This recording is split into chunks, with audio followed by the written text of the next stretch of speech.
Well, thank you very much. It's great to be back here for the last time this week. All of you, of course, will be here for the picnic part tomorrow, but I will not be attending, and I'm sort of sad I will not be. I hear all the food will be great. And there will be many, many, many people here tomorrow, yes. Exactly.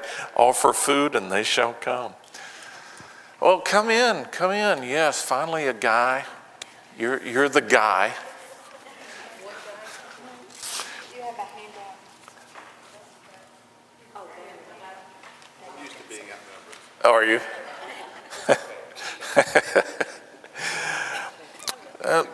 So we have two sections that we finish with this evening. The first part will be on chapters 24 through 25 of Matthew, which are about the end times. And as we said earlier in the week, this is the appropriate place to end up in terms of the 5 books of teaching, talking about the end times. And it seems appropriate to address them last, simply because we now have been prepared, if you will, to talk about this material. After the break, when we come back, I will mostly just kind of review some things with you instead of presenting new material.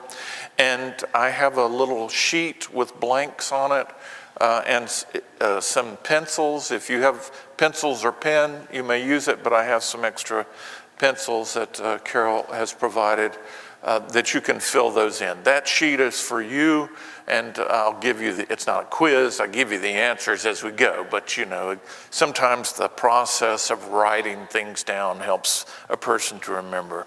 But I'll give you that page, and you can sort of construct it as we talk. And then at the end, I want to give you another page in which I ask you some questions for me. Things like, did you learn anything new? Was there something that was helpful, something that you didn't really like? Anything like that that gives me some feedback so that when I walk away from here, I can have some response and some things to think about. If you were the seminarians, I would just automatically get that response anyway. But since you're not, and I'm not likely to have you in this setting again, it's very helpful for me to kind of know how you are thinking. So if you will humor me on that, I would be quite grateful. You have your sheets with chapters 24 and 25. It is material that to some extent probably is going to seem a little familiar to you. What I have done on these sheets is left the text basically the way it is, but some passages I have underlined. And the underlined material is material that's pretty much unique to the Gospel of Matthew. The rest of the material will have parallels in Mark or Luke, but the material that's underlined is typically Matthean. When you flip to the second page, you will see that in chapter 5, we have 2 parables, one that you will know well, the one about the 10 bridesmaids, and then at the end of the material, the illustration about the sheep and the goats and the sorting of those. This is all specifically Matthean. Whenever I hear anyone talk about this, it's funny, you work with it enough that when you hear people talk about specific passages, you think, yep, that's Matthean, and I'm cued in right away on Matthean themes. And it's kind of interesting for me. If I go and I hear a preacher preach, or if I hear Father speak and they're using the text from the day, I'm always listening for the themes. And sometimes when I go places and people know what I do, I can tell they get very nervous. Because even though it will be the Matthean liturgical year, they know they're preaching from Luke. Nobody else knows it, but Dr. Jefford's aware of it. And I think to myself, it's all good, it's scripture, it's word of God, but you're fudging a little bit. You have a point you want to make that's not really in this gospel. And I sometimes see people perspire a little heavily. My favorite example of this, not to belabor points, but anyone who knows me in the world, which is not many people, but anyone who knows me in the world knows me for the work that I've done in a collection of material, the Apostolic Fathers, things that did not make it into the New Testament. And one of those texts is called the Epistle to Diognetus. Obviously, you're reading it every day, right? It's never going to be a movie in any sense. But I wrote on it for a commentary, and there was a minister who came and spoke at a parish where I attended. And in the course of his preaching, he talked about being a Christian in the world is like the soul in the body. And he waxed eloquently on this message and really did it beautifully. And as I was leaving after the service and we were shaking hands and I was thanking him for his time, I said, you know, I think I have never heard anyone ever preach from the Epistle to Diognetus before. That was very nice, thank you. The look on his face. And as we left, my wife said, that was not fair. Nobody in the state of Indiana would have caught that except you. He just happened to show up on the very morning you were there, and you shouldn't have said that. And I said, well, you know, I didn't say it was bad. I said it was kind of nice. Well, this is the beauty of working with Gospels. The more you pay attention to that single voice in the choir, the more you know what that voice is going to sound like. And so when you hear the text, they sort of work in a way that's consistent for you. Part of the problem for us is we're not very consistent ourselves. We read a little from Mark, we read a little from John, read a little bit from Luke, somebody talks from Matthew. It all works together as it's supposed to.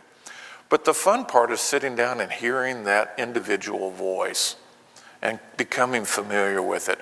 Hopefully, in the evenings this week, you're starting to get a feel for the Matthean voice. It's the voice of Christ, but it's Matthew singing it. And so I've been focusing on that, trying to help you with that a little bit. Now to the end times. Well, as I said, the appearance of end times language is quite appropriate here. There's a sense from the ancient mindset that we think there are two times in our lives when we are most likely to hear the true, authentic voice of God. The first time is when we've just come, the newborn child. Now, Augustine has painted this newborn for us as a person with original sin, so we carry that as our doctrine. But let's face it, when a newborn arrives, I mean, you look in that face and you think, you know, there's sweet and there's naive and in some sense fresh and new and just marvelous, right? My mother always says, I've never seen an ugly baby. And I'm thinking, I've seen a few, but I would never say it. But I know what she means. I mean, there's something fresh and new about that. The other time is as we come to the end of our lives, right? And so people who realize that they are coming to the end of their lives, it's like they have a fresh view of what it all means. I think particularly of a favorite aunt of mine who was a very interesting kind of charismatic, outgoing person. You never knew what she was going to say next. She was flamboyant. She would spend money like water. You know, just everybody liked her. She developed cancer, which is very popular these days, and struggled with that for a long time. And the last time that I saw her, it was clear to all of us that she did not have that much time left. She was a completely different person. Perhaps you've seen this in people's lives. She didn't want to talk about anything that she had. She didn't want to talk about anything that people were doing. She just wanted to go into the backyard and look at the flowers. And it was very, very moving for me to see this kind of transition. Her worldview took a big shift. And she looked at the flowers and realized a lot of them she would never see bloom. But it didn't change her. I mean, her focus was on that sort of aspect of life. We think this way. People who have just come from God and people who are about to go to God have the clearest vision. The problem with those who have just come is they can't really talk. And so you can't say, how was it? They couldn't tell you. And by the time they can tell you, they apparently have forgotten. I tell you that to tell you this. When we come to this point in all of our gospel texts, we are encountering a man who knows his time has come. It's the vision of someone who is in his last days. And so we are looking for that message that will help us most about the future. Now, in the Gospel of Mark, all of this material, what we call apocalyptic material about the end times, revelatory material, is all clustered together at this point in the narrative. In the Passion narrative. They're some of the last words that Jesus says in his ministry, and they are for us, right, in the days ahead. In Mark, this is where it's all clustered. In Matthew, we still have the material clustered, but as we have seen in the last couple of evenings, Matthew also will provide us this material as the punchline of a lot of sayings. So we saw with the parables, you remember last night, the kingdom of heaven is as though someone would throw a net into the sea and pull out fish of all kinds and then bring them ashore and sort them out. And then that parable concludes with, and in that day, there will, the wicked ones will be thrown into the outer darkness. The apocalyptic language is there in Matthew to make a point. What is the point? Well, the point is this. Apocalyptic language has as its primary purpose not really to tell us so much about what's coming ahead, but to emphasize to us how important it is to straighten up and live our lives correctly now. For a lot of people, this is a strange idea. Being from Western North Carolina, and my wife is from up in the mountains of the Carolinas, and we go back there and visit families, and lots of times we're driving in the evening to go from Indiana to the Carolinas, and we're going through the mountains, and I flip on that radio, and I'm looking for those preachers. I don't know who they are, but I know they're out there. And they always are. And it is hellfire this and damnation that and look out brother here. And I'm thinking, you've got life insurance, don't you? I just know you do. Even though you're telling me we're all done tomorrow, I know you're collecting your retirement account. The point is not that this person thinks we won't be back here next week, but now is the time of decision. Now is the time when you must sit up and go, I really need to think about things seriously and get my life ordered. All of that I say in order to tell you chapters 24 and 25 are designed to do exactly that for us, which is why I like to talk about 24 and 25 last, because I spent 3 evenings trying to get our mind in the right place, trying to get us to realize that what the Matthean lens of the sayings of Jesus is all about how we view ourselves, how we recognize who we are in God's kingdom, and how we then act as a result. So that when we come to this material on the last days, we can recognize something very important. I'll illustrate it for you this way. No one ever asked me this, but several weeks ago, when we were eating dinner with some friends, the wife said, "Clayton, do you think we're living in the last times?" No one ever asked me that. And I thought for a moment and I said, "Yes, I think we are." Then she went on to talk about all the signs and things she was seeing in the news and hearing on TV. "Is that what you think?" she said. And I said, "No." The look, data that doesn't connect. And she said, "What do you mean, no? I thought you just said yes." And I said, as I think about it, an essential component of the Christian message for us is that all times are the last times. Do you hear what I'm saying? The world is full of people out there who are living their lives with absolutely no recognition of the meaning that their lives have. And our salvation through Christ as members of the body of Christ in the church is in some sense oriented, or should be oriented, around the realization that our lives mean something. They mean something to us. They mean something to our neighbors. They mean something to God to the extent that the Father took the time to save us. Every day is the last day. And if we can live our lives that way, our lives become rich in a new kind of way. I'm rhyming, I apologize. But in a new fashion. And that's a glorious way to live. To read chapters 24 and 25, I sometimes ask, why do we think that we are waiting for something to come? Why do we not just look at ourselves and say, that thing for which we are waiting is already here?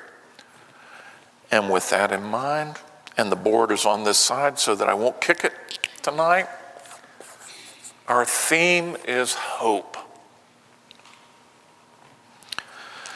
Now look, when you think about apocalyptic material, when you think about last days material, if you're like me, your first thought is terror.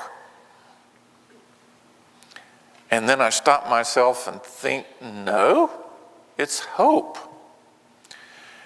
In the midst of anything that may come down the road, I know that my hope is in Christ. Isn't that the point? I would think that's the case. I know that's the case. If that's not the Christian message, I'm kind of wondering what it is for me. This is where my hope is. It's not in something else.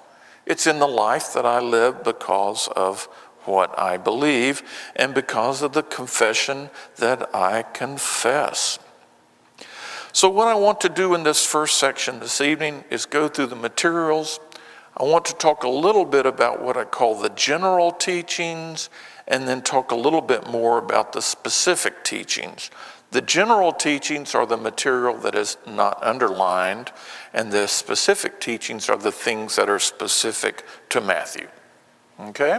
Everybody with me? You've got your material? Welcome, daughter. Do you have a page back there? Okay, she's covered. Good. General teachings, we're looking at chapter 24, verses 1 through 8 and 15 through 28. So in essence, we are skipping over the underlined material. Now, I'm assuming you've not read this in advance, although you've had ample opportunity. You knew where we were going, but you've not read, so you can glance at this as we go. Jesus came out of the temple and was going away, and his disciples came to point out to him the buildings of the temple. And he asked them, "You see all these, don't you? Truly I tell you, not one stone will be left here upon another. All will be thrown down."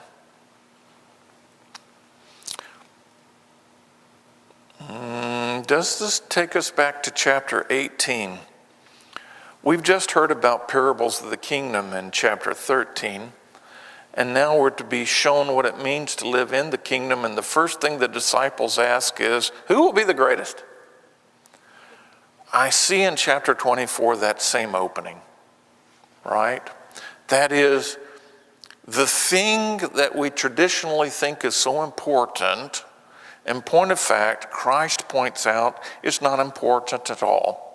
Now, you and I, realizing that the temple has indeed been destroyed in our day, we're not so scandalized by this. Sometimes I will say at St. Meinrad to the seminarians, look, this doesn't really work for you because you were never particularly interested in the temple anyway. here some 1900 years later? What if we were to talk about the Vatican? What if we were to talk about Rome? God forbid. What if this suddenly disappeared? How would your faith be influenced by this? Well, Dr. Jefford, it's just not going to happen. Yes, and that's what the audience of Jesus is saying as well. It's somewhat problematic, don't you think, that Jesus comes from the temple, so he must have had some reason to be there.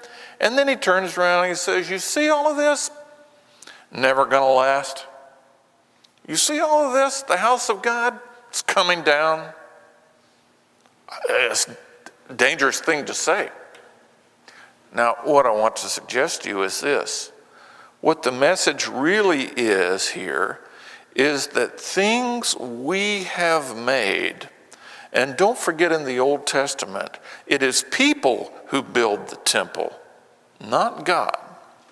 But even things that people build for God do not last forever. We're very much in danger of forgetting that. All of this will pass away.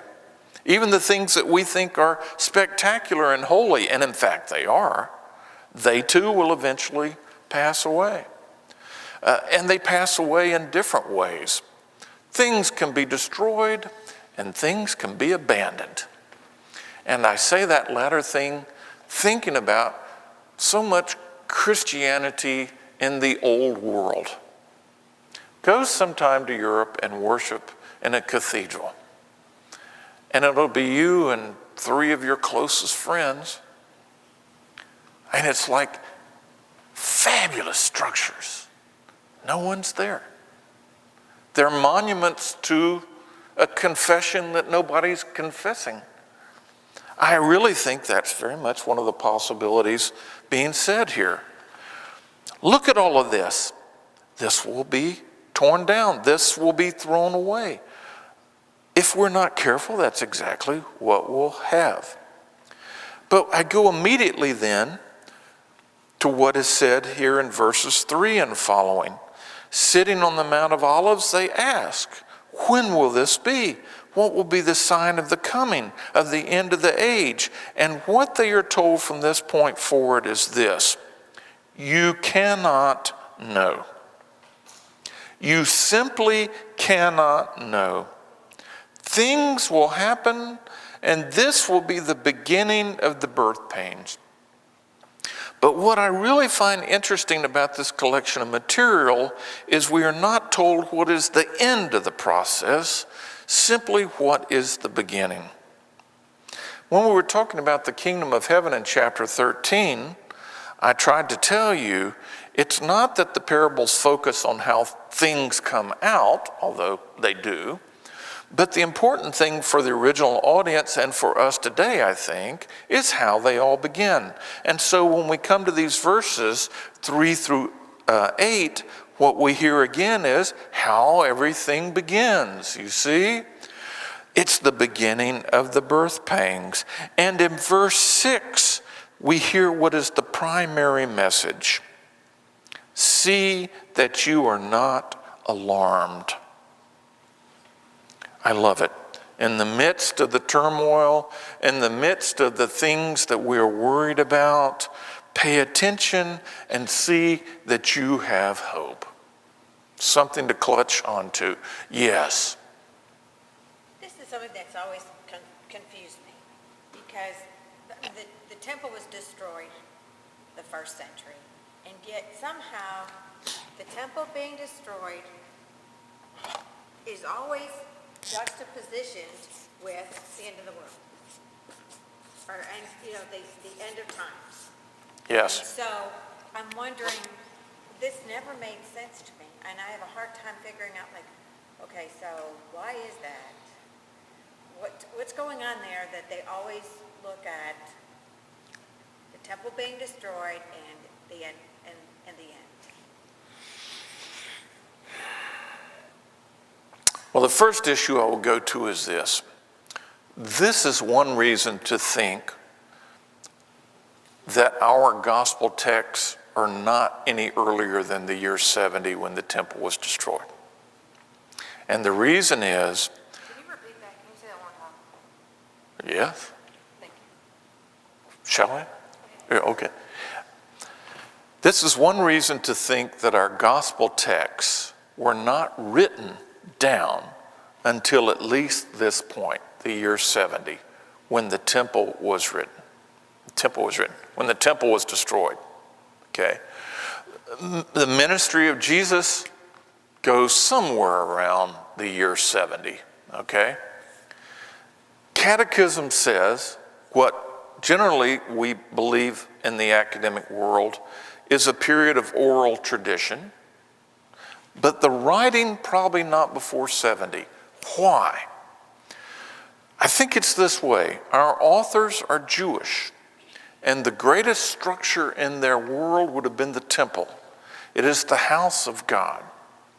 And even though Jesus may have predicted that it will fall, you do not dare write a narrative about our hero that you're trying to use to convince people to become Christian with that kind of prediction in it if you do not already understand it's occurred.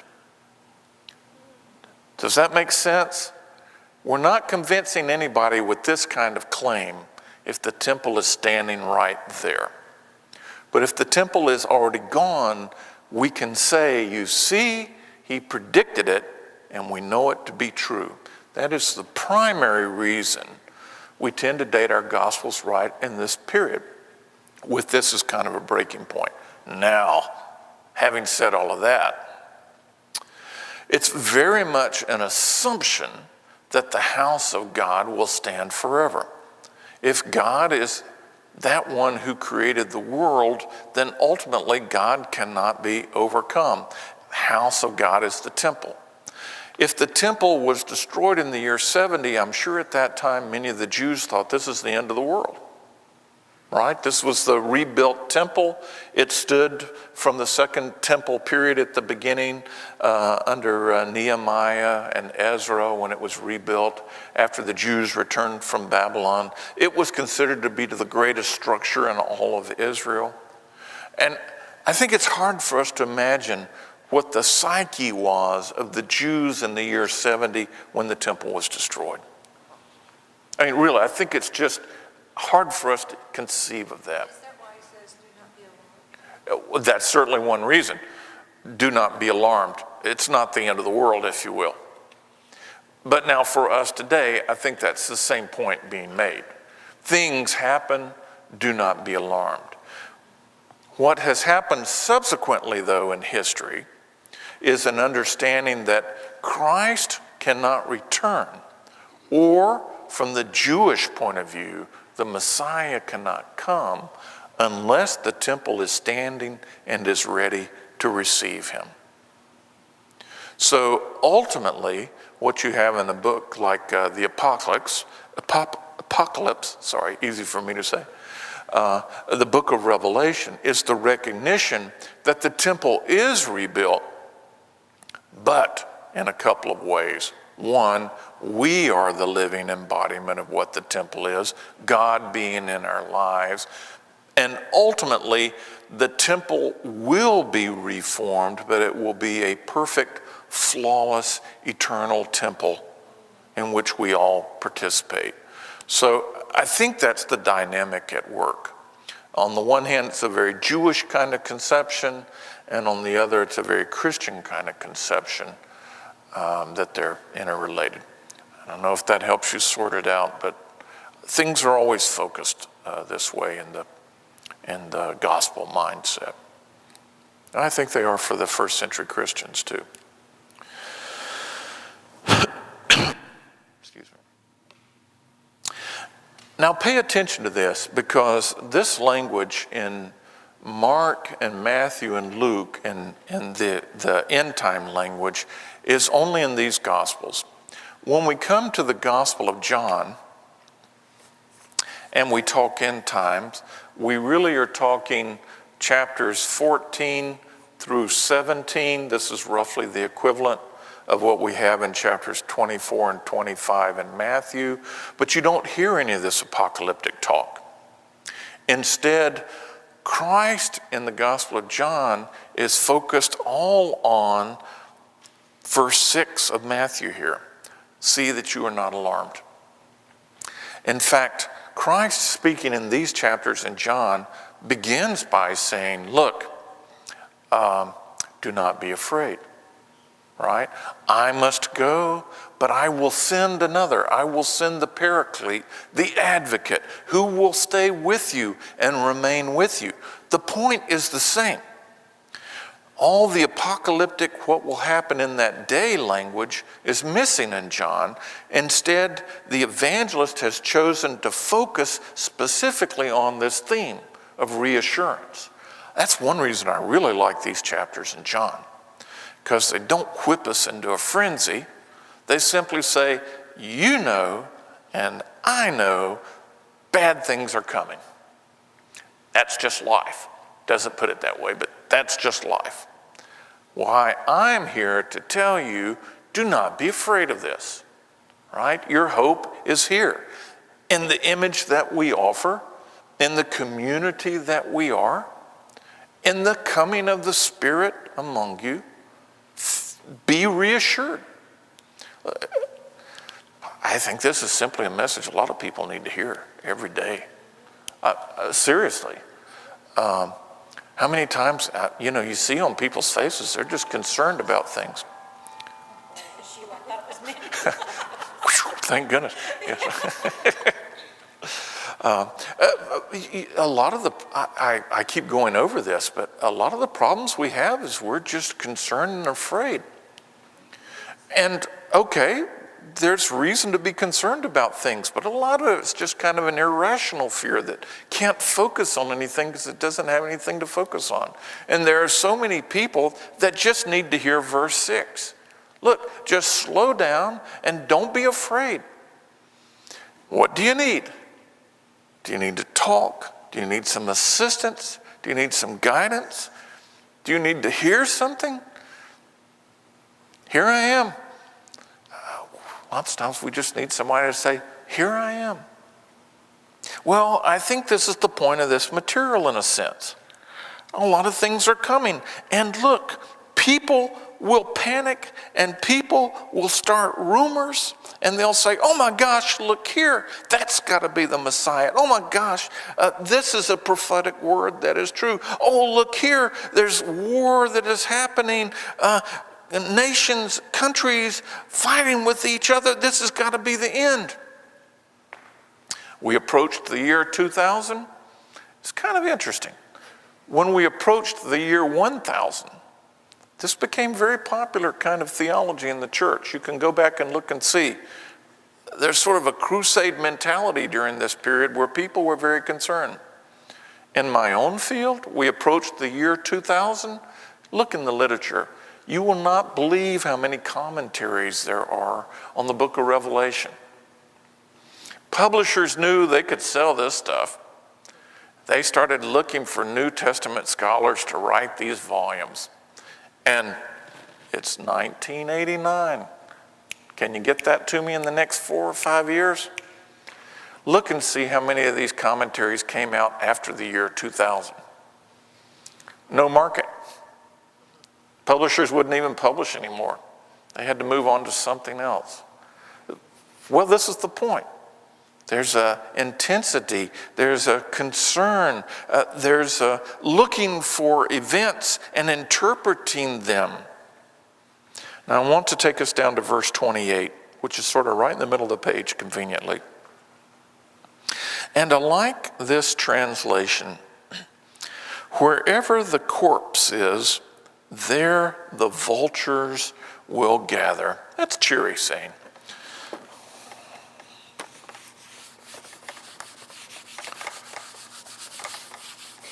At the end of this material,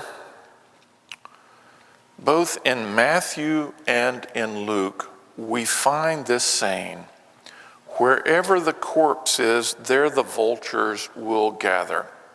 But sometimes we mistranslate and misunderstand it. It has two different points in the two Gospels. In Matthew, the word that's used for corpse is, how's your Greek? Okay. Is patoma. That literally means flesh. In Luke, the word that's used is soma, which we typically translate body. So when Paul says, you are the body of Christ, the word he uses is soma, living body. So you see the word in Matthew is not the same word as in Luke. Everybody's still with me, I can see that. The word for vulture is, in the plural, aitoi. Aitoi means any bird of prey. Eagle, hawk, falcon, vulture. In Matthew, we translate it as vulture. Why? Because the word is corpse. In Luke, we translate it as eagle. Why? Because the word is body. But you say, Dr. Jefford, what difference does that make? Luke is thinking, Luke's lens is in that day where the body is, that is the church. The eagles will gather. Who are the eagles? When they marched to war, they carried the emblem of the eagle on their standard. Rome. The empire. In the first century, Rome was the empire.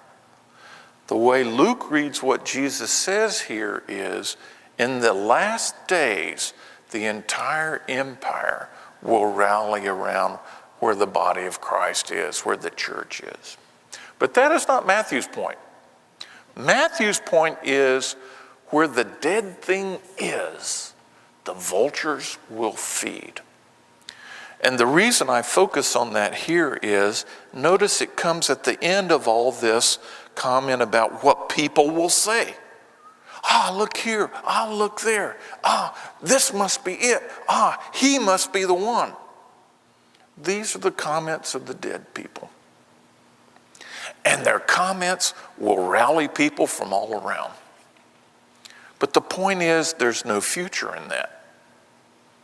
In other words, the panic has no future in it. The fear-mongering has no future in it. There's nothing positive about it. It's just entertainment. You really got it going here. You know, we're filming all this. If you would stand and turn and face the camera and identify yourself, that would be very helpful for future generations. I'll just have a good time with you. Thank you. This does not disparage the past for us. It's simply to say we can misuse the things that we think we know in our quest for some sort of future glory and certainty. But we're told not to do that. Instead, simply to be assured of our hope in Christ. Now, to look quickly at verses 29 through 35, signs of the times. Many of these images are drawn from Old Testament material, from the prophets Isaiah and Ezekiel and Joel and others. They find parallel in the teachings of Paul in 1 Thessalonians about what will happen in the last days. In verses 32 through 35, you're going to hear some material that looks very much like things that we remember from the Sermon on the Mount about when you see all these things, you know that he is near at the very gates. Truly, I tell you, this generation will not pass away until all these things have taken place. Heaven and earth will pass away, but my words will not pass away. We're not talking law and prophets anymore. We're talking about the message that Christ preaches. Verses 36 through 41 is a continuation of this. But it very much shows, again, the theme that we know from before, that God comes in the common moment unexpectedly. So we see in verse 37, as in the days of Noah, so will be the days of the coming of the Son of Man. Those who were before the flood were eating and drinking and marrying and giving in marriage until that day when Noah went into the ark and God's will was enacted. And so it will be in our own time. 2 are in the field, 1 will be taken and 1 will be left. Women will be grinding together, 1 will be taken, 1 will be left. The images are common images. It's nothing unusual to happen here. It's just in the midst of the common day-to-day, suddenly the reality of the kingdom will be made aware to those who are participating in life. Verses 45 through 51 and chapter 25, verses 14 through 30 offer imagery of what it means to be faithful during these times. That's the general material that Mark and Matthew and Luke all contain. Now let's look at the materials that are underlined, the things that seem to be specific to Matthew's lens. If you go back towards the top of the first page, we'll begin in verse 10. Then many will fall away, and they will betray one another and hate one another, and many false prophets will arise and lead them astray. And because of the increase of lawlessness, the love of many will grow cold. The one who endures to the end will be saved. And this good news, this gospel, which is what good news is, of the kingdom will be proclaimed throughout the world as a testimony to all the nations, and then the end will come. Notice the focus on stress in our days. Stress with respect to expectations. We expect things to happen, and so our lives become stressful in this regard. To the extent even that it will be difficult for many among us to remain faithful. This is always the case. The punchline, though, is in verses 13 and 14. Endure. Endurance pays off. The gospel is universal. The kingdom will be proclaimed in all places. And when it is, the end will come. I think about that line. The social gospel movement at the beginning of the 20th century was very much focused on this idea that, in point of fact, if each person in the world could hear the good news message proclaimed once, Christ would return. And so we have a variety of things that have come out of that into our time. Can you think of any of them? Do you know social gospel movement? Probably you didn't study it in school at any point. Walter Rauschenbusch, quite a guy he was, had a big beard, stood on a street corner, proclaimed the kingdom, and started some things. Did you ever read the book In His Steps? You should sometime. It's a testimony about people. It's from Sheldon as the author, 100 years ago, about people who were living their lives and had the experience of Christ, and it changed them and they changed other people. Comes right out of this movement. Perhaps you know something called the Salvation Army. Salvation Army. Their goal was to spread the message to all people. We give to them now. Perhaps you know an institution called the Young Men's Christian Association, YMCA. Young Men's Christian Association, the point was to create athletic facilities that would attract youth so that when they came to participate, they could hear the good news message and we could count them in. We have a lot of things in our time that come out of this sort of movement, but it's taken right out of these very verses. I don't read these verses this way. I read them this way. When we all look around us and recognize that the kingdom of God is present, then the end has come. Now, it's a little bit different way of reading it. It's not very cataclysmic, I'm afraid. If you're looking for cataclysm and you like a good show, I'm not offering a very good interpretation. But it is a world-changing vision. Can you envision the day when we all stand up and go, I see it now. That's the world I want to live in. As far as I'm concerned, when that happens, the end has come. I'm not sure what else I'm living for beyond that. I very much think that's Matthew's lens on this text. With the words of Christ in mind, recognizing there will always be those who will use the events of the times to sort of show fear-mongering and whip us into excitement and to sell products of one sort or another. But the kingdom will come when we all stop and say, I get it. It's not to say the kingdom isn't here now, but the kingdom will come in its fullness when all people say, I get it, with respect to Christ and what Christ has done. Matthew concludes the text of the Gospel of Matthew with something very similar. Go therefore and make disciples of all nations, baptizing them in the name of the Father and of the Son and of the Holy Spirit, and teaching them to obey everything I have commanded you. And remember, I am with you always to the end of the age. And remember, I will soon come back at the end of the age. But remember, I am with you always to the end of the age.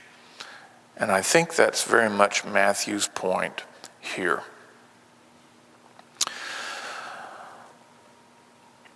I'll jump down, if you will. I have one line underlined here. If I can keep my lectern still. In verse 15.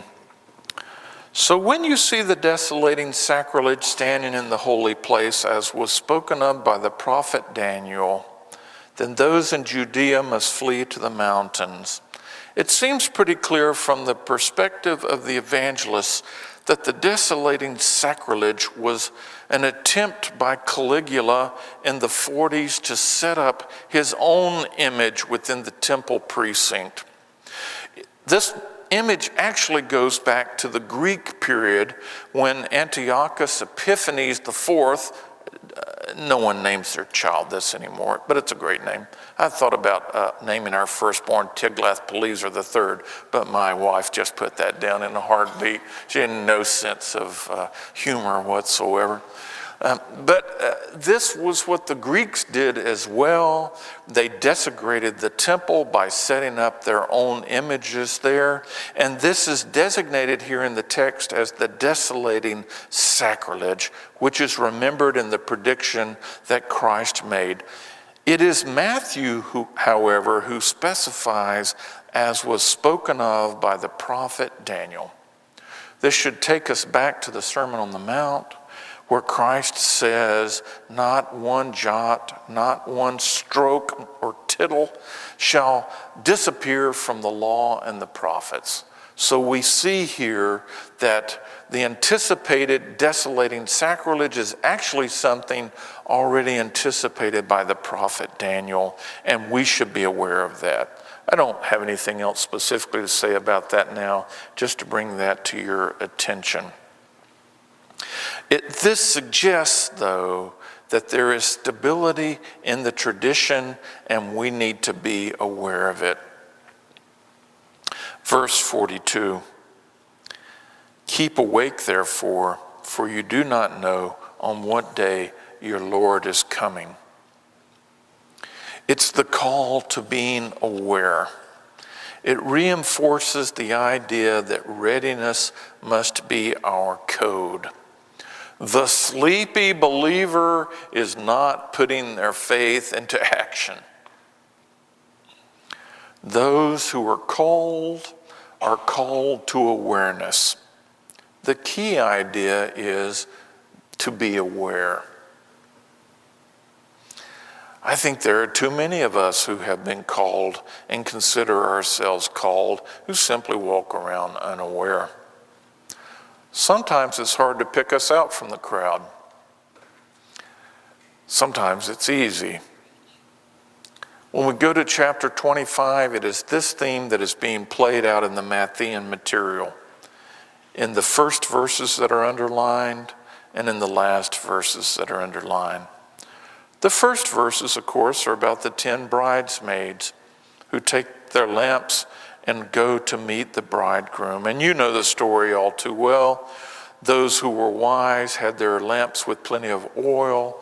Those who were foolish had lamps with not enough oil.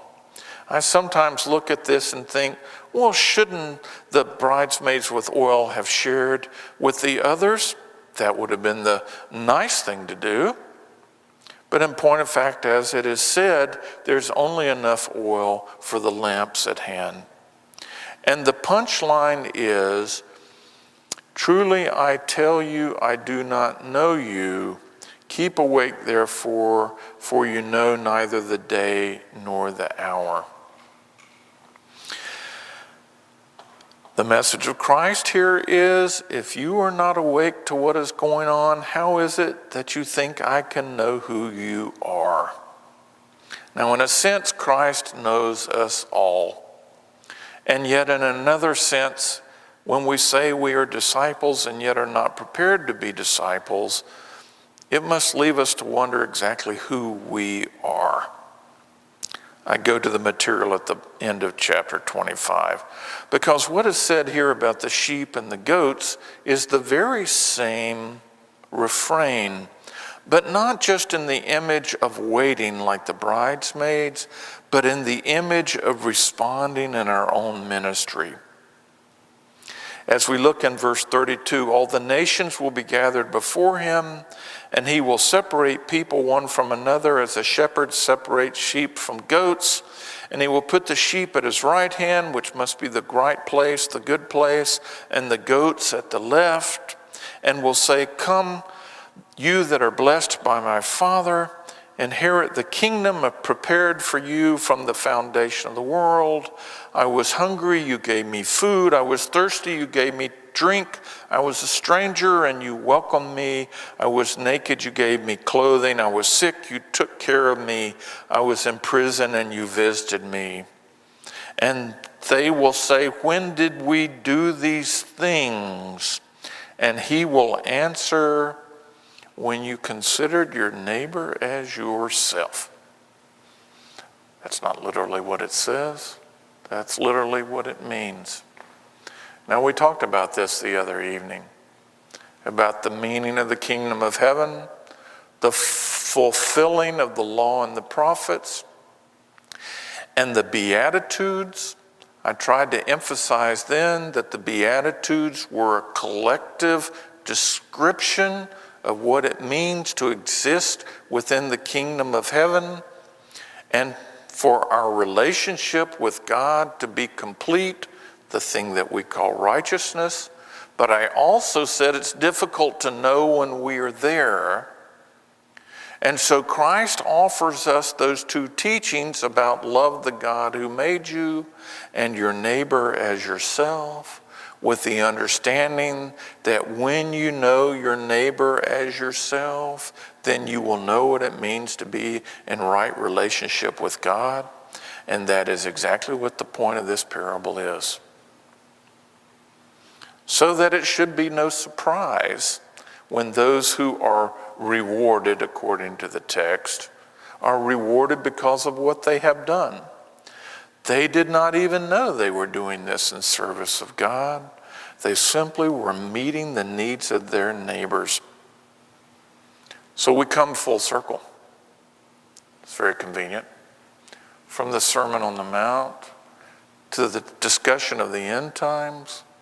And I want to submit to you again, these 5 books of teachings hold together as a unit in the mind of the evangelist, And this unit is the essential teaching of the teachings of Christ as the evangelist Matthew understands it to be. Point 4 down there. Having heard these ideas, what would you say is the key to better understanding the message of Jesus Christ through the eyes of the evangelist of Matthew, that is, the Gospel of Matthew? And that is for you to answer in some sense. And if you wish to share that then this evening, excellent. If it's just something to orient you, fine. It's for your benefit. So you see, I entitled the sheet For You. Right? So you put down what you need. I will summarize things we have talked about. To know Matthew is to hear Matthew's song. This was something I said the very first night. You know, it's the Gospels are a choir, and we want to hear Matthew singing a solo. And as I said about Mark, Mark's portrayal of Jesus of Nazareth is a portrayal that's placed over against the figure of Moses. And so Matthew likewise has envisioned Moses as that character that should serve for the model of how we see Christ. Did you get one of these pages previously? No, you're there. My pleasure. Do you need something with which to write, or are you good? Okay. So Matthew's song is a song of Moses in a sense. It's a song that's framed by two different sets of material in the tradition. The first is, in point of fact, the narrative of Mark. I'm firmly convinced. It's a narrative of the ministry of Christ, of the passion event itself, of the empty tomb, and our new life and the resurrection. But alongside of that, there seems to be the source of the teachings of Jesus that's been identified for us by Papias, that the evangelist has made sure to incorporate into the Markan narrative. So what we did the last few evenings is focus on those teachings as kind of a reflection of the Matthean song, or the Matthean focus for how we could understand the gospel. And I hope just having a few evenings that this kind of focus has helped bring you into a clearer understanding of what exactly the author of Matthew is trying to get across to us. Now, the resulting melody of this song has 5 different books, and I've given them all titles. The first one is the Sermon on the Mount, which we know very well from chapters 5 through 7. The second is the instruction that Christ gave to the apostles, which we found in chapter 10. Very good, yes. Last night, we talked about the third book, which are the parables of the kingdom of heaven. And that was in chapter 13. Excellent. And then also last night, we talked about the instructions given to the church, found in chapter 18. Then tonight, we talked about the teachings on the end times in chapters 24 through 25. So it works itself nicely into sort of the format that we're following. Now, what were the themes for each of those texts? The themes that I picked out, Sermon on the Mount, do you remember what it was? Structure, stability, exactly. That which the tradition provides for us is reflected in the Sermon on the Mount. In the instruction to the apostles, 2 themes. Imminence and apostolicity. Not an easy word to say, is it? Apostolicity and imminence. Apostolicity and imminence. You just got to get your focus on the right syllable, and then it will work.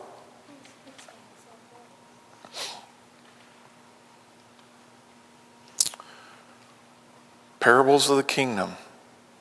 My theme was surprise or scandal. I like that, yes.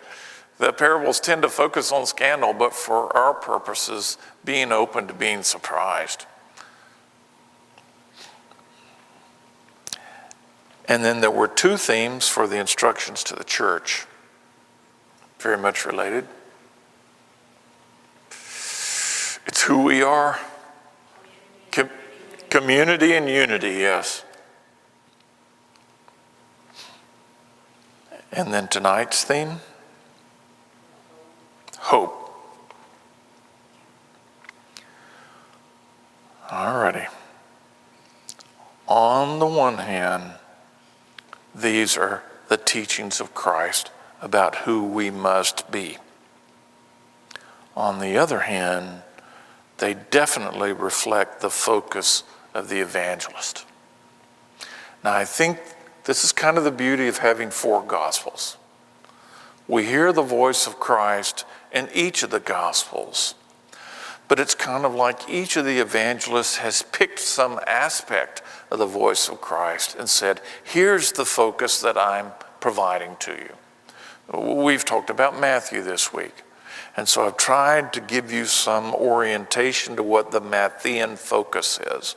But if we had talked about Mark, for example, when I talk about Mark, I always think of the focus as being the passion narrative specifically. It's not a long gospel, it's only 16 chapters. But the passion narrative in Mark runs from chapter 11 through 16. I mean, that's 40% of the text. And when you read commentaries on Mark, your commentators will say the theme is discipleship. I agree, but it's discipleship in light of the passion. It's not just discipleship randomly. And the most interesting way to me that this is indicated in the Gospel of Mark is when chapter 8, chapter 9, after Peter has confessed that Jesus is the Messiah, and Jesus says, tell no one about this, and he turns and he says, pick up your cross and follow me. And I say, what's this about cross? Now, we're not reading Mark in here, but that's the first time in the Gospel of Mark anybody said anything about cross. Which suggests to me Mark's audience already knows the story, right? Because when I say to you, pick up your cross and follow me, you get it. You just have to look up here and get it. You already know the story. But when you're reading the narrative of Mark, suddenly we're talking about something for which we've not had introduction. So it's passion narrative and discipleship. When you read the Gospel of Luke, it's all about the journey. So you get this for free in a nutshell. It's all about the journey. Mark and Matthew are about the ministry of Jesus in Galilee and then the passion narrative in Judea, going from the northern part of the country to the southern part of the country. In the Gospel of Luke, he takes 10 chapters to get from Galilee to Judea. A third of the gospel text takes place on the road. Right? This is by design, so that we recognize to be a faithful Christian, you cannot just sit there in the pew. It involves a life of getting up and doing and witnessing and acting. We tend to say that the author of Luke is also the author of Acts. And if you ever read Acts, you're going to see a church in movement. Fully half the text of Acts is about the journeys of Paul. It's clear on our author's mind, an active church is a valid church. Now, the Gospel of John has a whole other thing going. I can't summarize it in 25 words or less. We'll just save that for another time. So, what do we learn here, hopefully? One, Christ is the fulfillment of the law and the prophets, and as such, we can legitimately recognize ourselves as the new Israel. We see ourselves firmly grounded in God's original covenant with Israel, and it's a covenant that means living both with rights and benefits as well as responsibilities. We are not just to act like the new Israel, we are to be the new Israel. It's all about being. And when we are the new Israel, when we share in the covenant, when we stand as church in the tradition, we find stability. That's what the Sermon on the Mount's trying to tell us. Instructions to the apostles. Christ named the first apostles and sent them out to do their work in faith. And we are the inheritors of that apostolic tradition. That's where our faith resides. It's a tradition that gives us authority as well. But it's authority to serve, not to be served. We often think of reward as meaning we will receive something because of who we are. But the reward that the tradition carries is the reward that God gave to Abraham in the book of Genesis. You will be a blessing to all nations. If, as Paul says, he is a slave to Christ, then he seeks to serve all people in the name of Christ. I very much believe as well that if we are to be disciples of Christ from the point of view of Matthew, then it is intended that we will be a blessing to the whole world. And in that way, we will be actors in the kingdom of heaven. We will find apostolicity and we will find eminence. Point 3, parables of the kingdom. The kingdom of heaven is all around us. We simply need the vision to recognize it. And that vision comes through our relationship with Christ. Now, while the conclusion of what God intends is very important, where we need to focus is on where it starts. Too often we just run right past where God's kingdom is at work and don't even recognize it. We have the stability of faith, and we have the eminence of being called to see the kingdom. We simply need to be surprised each and every day when the kingdom shows up at our door.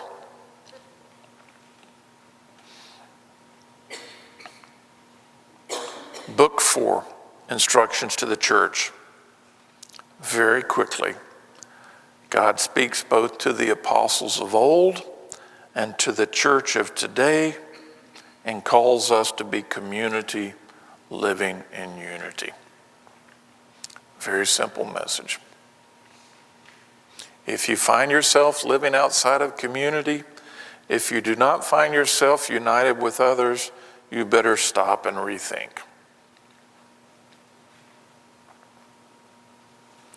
And then finally,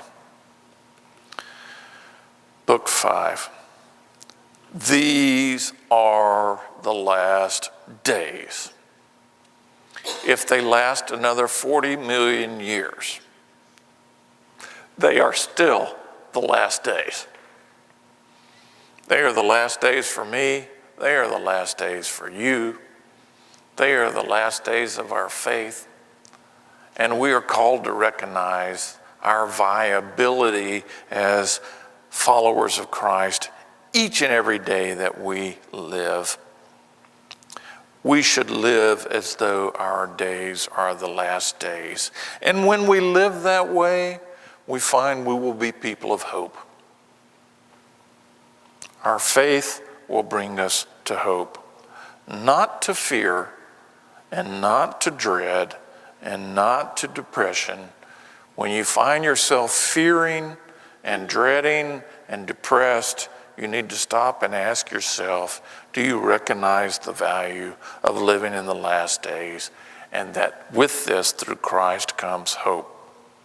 This kind of living should be a positive experience. Ultimately, Matthew teaches us that we as disciples are assured of the stability of the tradition, are ourselves apostles within that tradition, can find the kingdom each and every day of our lives, must remain together as community, and should expect to live each moment as though the fulfillment of God's promise is fulfilled in us each and every day. And so what I challenge you this evening is to ask yourselves, is this in point of fact how you see your faith living out?